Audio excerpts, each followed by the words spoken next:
হরে Krishna everyone. আজকে অনেক দিন পর একটা ব্লগ বানাচ্ছি। সকালের ব্লগই বানাচ্ছি, সকালের পূজা রান্নাবান্না এগুলি শেয়ার করব। এখানে হচ্ছে লাউ দিয়ে ডাল, আর আমি লোহার কড়ার মধ্যে ডাল রান্না করছি।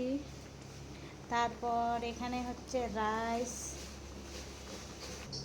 রুটি, পটল আলু দিয়ে পনির, বুঝতে পারছে না, সেদ্ধ সবজি হবে। এই যে করোনা দি ফেমাস পার্সন, ঠিক আছে। আর এখানে হলো আমার হারমোনিয়ামটা, আমার সবচেয়ে প্রিয় যেটা, তো রান্নার মাঝখান দিয়ে এসে আমি একটু বাজাই, ঠিক আছে। নেক্সট ব্লকে দেখাবো যে পরের কী আজ রান্না করেছি, রান্নার লুকসটা শেয়ার করব।